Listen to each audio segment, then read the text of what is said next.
আসসালামু আলাইকুম বন্ধুরা। এই যে আমার ছাদে আসলাম আজকে অনেকদিন পরে। মাশাআল্লাহ, এখানে কিছু দুন্দুল গাছ আছে,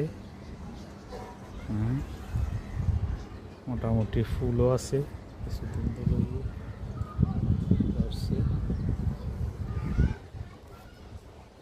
এই যে আমার পেঁপে গাছ, পেঁপে একেবারে ছোট ছোট, মোটা হয় না, শক্তি নেই, শক্তিহীন।